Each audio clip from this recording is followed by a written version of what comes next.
Hello, I'm Emily. I want to tell you about my life, how it all started so perfectly and then turned into something I never expected. I married Tom, a laid-back guy who ran a small Italian restaurant that his father left him. We lived in a cozy house that my grandma left me when she passed away. It was in this house we started our little family with our son, Jack. In the early days, Tom and I would sit on our back porch after Jack had gone to bed, talking about everything we wanted to do. "We'll save up, buy a big house, maybe have another kid," Tom would say, always with a beer in his hand. "Yeah, and Jack's going to have the best education we can afford. Maybe he'll go to college without needing to worry about student loans," I'd add, thinking about how my own student loans had been a burden for years. Things were good, simple, and happy. But as years passed, while I climbed up the ladder at work, Tom seemed content with just getting by with the restaurant. It didn't grow, it just stayed the same, cozy, but barely making enough. One evening, while we were cleaning up after dinner, I tried to talk to him about it. "Tom, have you thought about maybe expanding the menu or doing some renovations to attract more customers?" Tom shrugged, scrubbing a plate a bit too hard. Why fix what isn't broken? We're doing fine." "But we could be doing better, Tom. Don't you want to grow the business?" I pressed, drying my hands on a towel. Tom set the plate down with a clatter, frustration clear on his face. "Why are you always pushing? Can't you just be happy with what we have? I'm tired of you always wanting more." His words stung, but I let it go for the moment. However, it wasn't just the restaurant that was the problem. As I became the main breadwinner, the tension grew. Tom spent more days at the restaurant, not really working, just escaping the house, and often he'd end up at his mother Susan's place when we argued. One particularly rough day, I decided to confront him about his frequent escapes to his mom's. "You ran off to your mom's again last night? Tom, when you're there, who do you think handles everything here?" He rolled his eyes, tossing his keys on the table.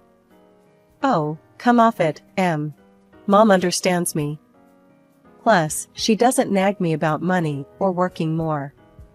That hurt, especially since I had been the one covering for his lack of income, even sending $700 to Susan every month to help her out. It was getting harder to keep up with all the bills and expenses. Later that week, I was on the phone with Susan, trying to explain the situation. "Susan, I'm doing what I can, but Tom needs to step up. We're struggling here." Instead of understanding, Susan lashed out. "Emily, you're his wife. It's your job to support him, not push him around.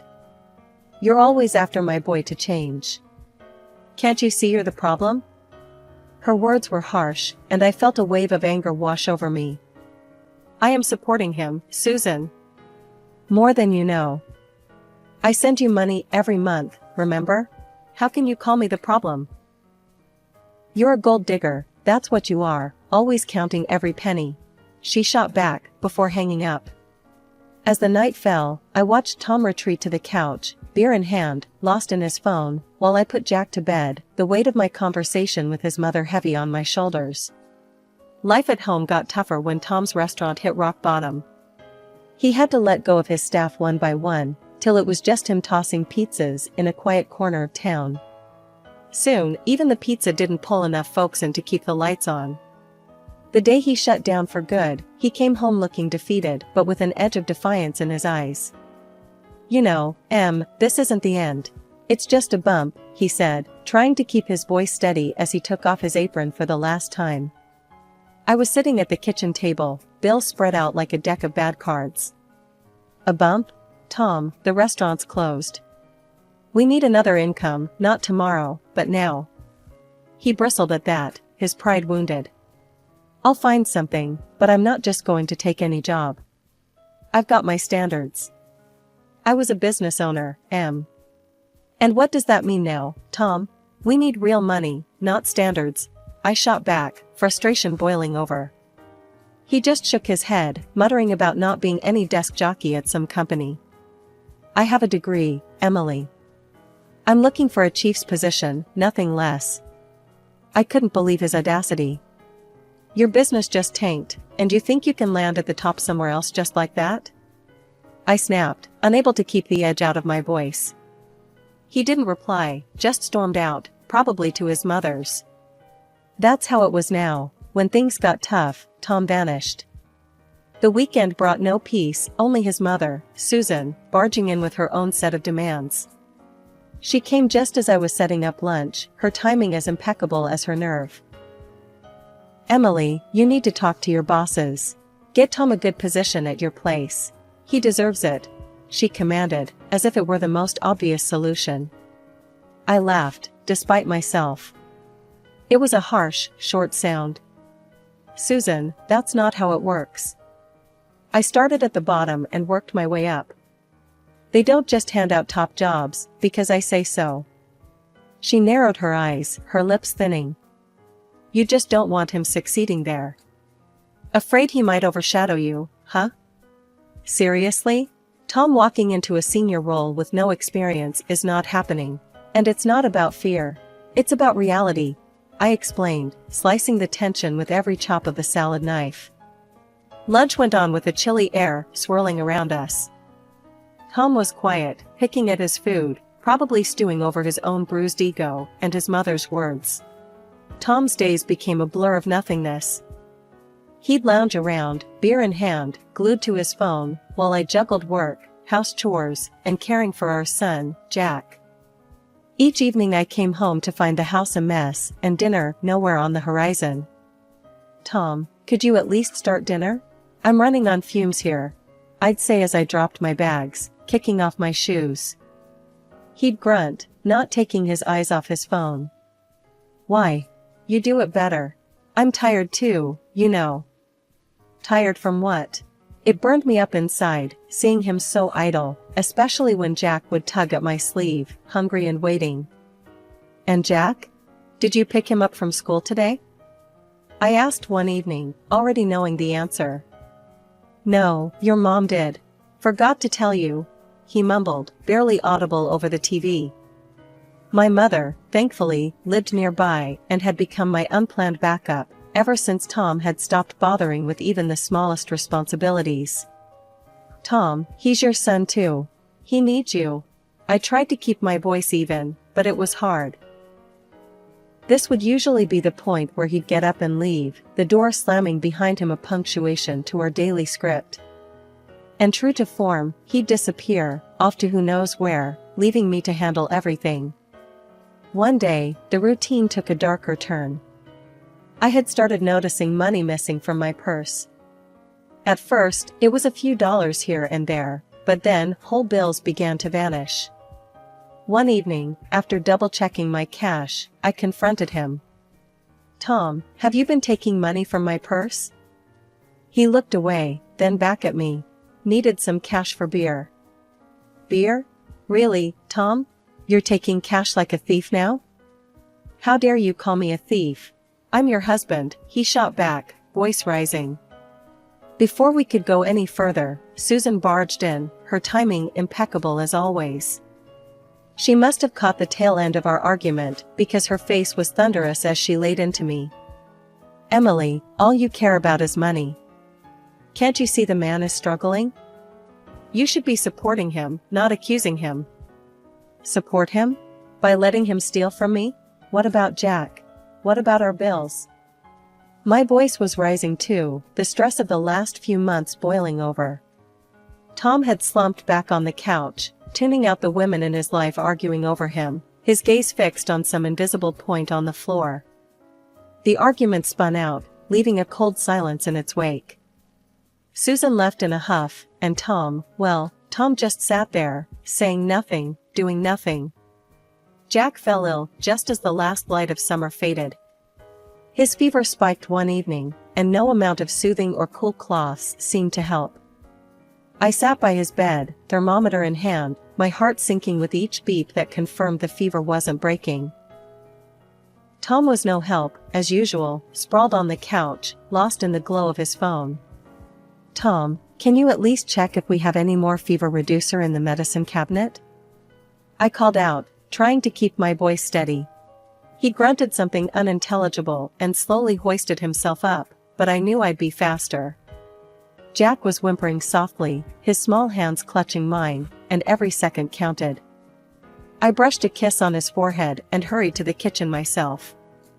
The next morning, the doctor confirmed it was more serious than a simple cold.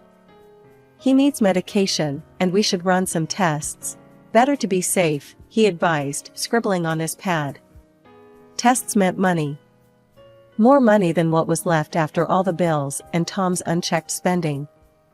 I pulled up my banking app, heart hammering as I transferred the last of our savings for Jack's treatment, including the $700 usually reserved for Susan. It was the only option. No sooner had I made the decision, Susan stormed in, her face thunderous. "Emily, where's my money? It's the first of the month, you know." I was repacking Jack's small backpack, ready for another trip to the doctor. "Susan, I had to use that money for Jack. He's very sick, we need it for his tests and medication." Susan's eyes narrowed, her lips thinning into a harsh line. "You expect me to believe you don't have money elsewhere?"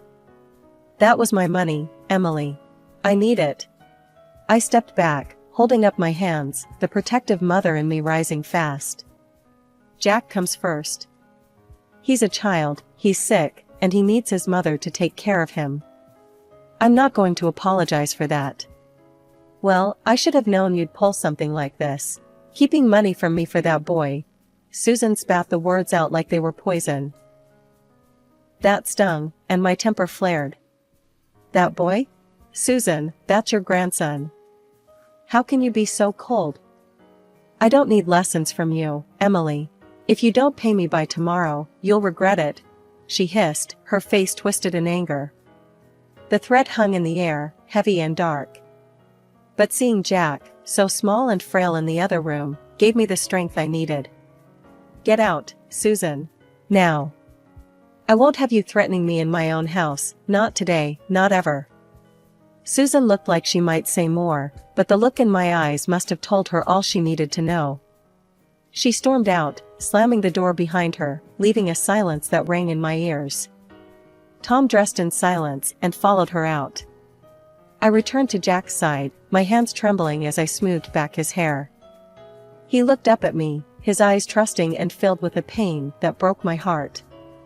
"It's okay, baby. Mommy's here," I whispered, kissing his forehead, my decision cemented in my heart. The days blurred into a haze of hospital visits and restless nights. Tom's absence in the household was almost a silent relief, no arguments, no disdainful looks. But then, a week of uneasy quiet was shattered. I noticed it first on a mundane Thursday afternoon. Checking my bank app for the balance, my stomach dropped. Several large withdrawals had wiped out nearly everything we had left. Panic tightening in my chest, I scrolled through the transaction history, my heart racing, every withdrawal a stab of betrayal. Calling Tom was useless, he didn't pick up, hadn't picked up for days. With a heavy hand, I blocked the card, cutting off his plundering. It was only then, amidst the swirling chaos of my life, that I realized how deep Tom's selfishness ran. But nothing could have prepared me for what came next. Exactly 1 week after he vanished, Tom returned, not alone, but with Susan swaggering by his side. They found me in the living room, floor littered with Jack's toys and medical receipts. "Emily, we have news," Tom announced, an unfamiliar smirk playing on his lips. "I won the lottery. $10 million. And before you ask, no, you won't see a dime of it. I'm filing for divorce." The room spun. "You what? Tom, you can't be serious. What about Jack?" His mother laughed, a sound that sent shivers down my spine. "Oh, Emily, always playing the saint. You've underestimated my son all these years. Now he's rich, and you're nothing. He'll find someone better, younger." Tom nodded, picking up a duffel bag by the door. "Yeah, I'm moving out. To live with Mom. You'll manage on your own, won't you? You were so good at it." Susan put her arm around him, leading him to the door. "Let's leave the gold digger to her mess. We have better places to be." As the door slammed shut, the finality of the situation crashed down on me. Betrayal, abandonment, theft, Tom had left me with nothing but challenges and heartache. But as the initial shock waned, a fiery resolve began to build within me. They thought they could crush me, leave me broken and destitute? No, I wouldn't let this stand. I called my lawyer, my voice firm. Tom used our money to buy that ticket. I want to contest the winnings. My lawyer was cautious, but supportive. It's going to be a tough fight, Emily, but we'll give it everything we've got. As I hung up, the weight of the journey ahead settled on my shoulders. But there was a strength in me that had been forged in the fires of this betrayal. For myself, for Jack, I would fight. And this time, I wasn't just fighting for survival, I was fighting for justice. The days leading up to the court hearing were a whirlwind of preparation. My lawyer, Mr. Daniels, was meticulous. We gathered every piece of evidence, bank statements, financial records, everything that showed the flow of money from my account to sustain our household while Tom contributed nothing. Emily, it's a solid case. The fact that he used your bank card to buy the lottery ticket is our ace, Mr. Daniels reassured me as we sat in his office surrounded by piles of paperwork. As the court date approached, tension simmered just below the surface of my daily routine. Then, 2 days before we were due in court, Tom and Susan showed up unannounced. I was in the kitchen, Jack playing at my feet, when I heard the familiar slam of the car door. They burst through the door, faces red with anger. You're actually going through with this, Emily? You're suing your own husband? Tom roared, his voice filling the small space. Susan was quick to chime in, her words sharp and venomous. Greedy, that's what you are. Trying to take what doesn't belong to you. I stood my ground, feeling Jack press against my leg, seeking comfort. It's not just Tom's money. He bought the ticket with our funds that I provided because he couldn't. You just can't stand to see me happy, can you? Always need to be in control, Emily. Tom's face was twisted in a sneer. It's not about control, Tom. It's about what's fair. You walked out, remember? You and your mother laughed at me, said I'd be left with nothing. My voice was steady, fueled by the flicker of anger that had been ignited by their accusations. The shouting match could have escalated, but I wasn't about to let that happen in front of Jack. You need to leave. Now. We'll settle this in court, I said firmly. Their departure was loud and messy, but the house felt cleaner even after they left. I hugged Jack close, whispering assurances that everything would be all right. In the courtroom, the air was thick with tension. Tom sat across from us, his lawyer whispering in his ear, while Susan glared daggers in my direction. When Mr. Daniels presented the bank statements and financial records, I felt a small victory each time Tom's lawyer faltered in response. The judge listened intently, his gaze often lingering on Tom as the evidence of his financial dependency on me was laid bare. The purchase of the lottery ticket with funds from a joint account, effectively making it a marital asset, is central to this case, Mr. Daniels argued convincingly. Tom tried to argue his case, his voice booming in the quiet of the courtroom. I was the one who bought the ticket. It was my decision, my luck. But not your money, Mr. Thompson. And luck, unfortunately for you, does not override the law, the judge replied, his tone indicating his impatience with Tom's interruptions. After hours of back and forth, the judge delivered the verdict. Considering the evidence presented, it is clear that Mr. Thompson was financially dependent on Mrs. Thompson during the period of the ticket purchase. The ticket, therefore, is considered a marital asset. I award 3/4 of the lottery winnings to Mrs. Thompson and 1/4 to Mr. Thompson. Tom's face went white, Susan looked like she might faint. They were stunned, disbelief etched across their features. A few months after the court decision, life settled into a new, calmer rhythm. The divorce papers came through, officially ending what had become a draining chapter in my life. It was time to focus on the future, a future that now seemed a lot brighter thanks to the court's decision. I had heard countless stories of lottery winners who blew through their fortunes with nothing to show for it. Determined not to fall into that trap, I reached out to an old college friend, Mike, who had made a name for himself in the world of investment. "Mike, I need some advice on how to handle this situation wisely. I don't want to end up another cautionary tale," I confessed over coffee one brisk morning. He nodded, understanding the gravity of the situation. "Emily, it's smart of you to think this way. Let's look at some stable investments that can offer you growth and security." We pored over charts and projections, discussing various companies that showed potential. Mike's expertise was invaluable, and by the end of our meeting, I felt confident about where to invest. I think a mix of tech and renewable energy stocks would be a solid choice for part of the funds. "And putting a chunk into a savings account for Jack's education sounds perfect," Mike suggested, marking some options on his tablet. Meanwhile, Tom and Susan's handling of their share was the talk of the town. Tom had splurged on a flashy new sports car and was often seen driving around, showing off to anyone who'd pay attention. Susan adorned herself with expensive jewelry and clothes, reveling in her newfound status. One afternoon, while picking up Jack from school, I bumped into an acquaintance who couldn't wait to share the latest gossip. "Emily, have you seen Tom's new car? It's worth a fortune. And Susan, she's living it up like there's no tomorrow," she said, her eyes wide with excitement. I just shook my head, a small smile playing on my lips. "Yeah, I heard. But that's their choice. I'm just focusing on what's best for Jack and me." At home, I updated my financial plans, checking in with Mike regularly. Each decision, each investment, was a step towards a stable and secure life. I was determined to give Jack every opportunity one possibly could, without the shadow of past mistakes looming over us. "Mommy, when I grow up, can I go to college like you did?" Jack asked one evening as we looked at his newly opened savings account online. "Absolutely, sweetheart. And you'll have the funds to do so without worrying about money," I assured him, pulling him into a hug. "That's cool. I want to learn lots of things," he said, his eyes bright with the promise of endless possibilities. Gradually, life had normalized into a comfortable routine.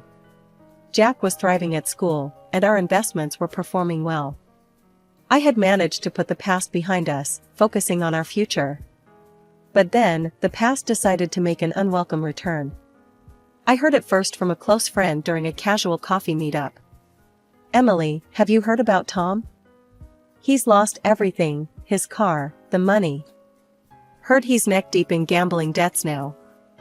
I sipped my coffee, masking my surprise. "Really?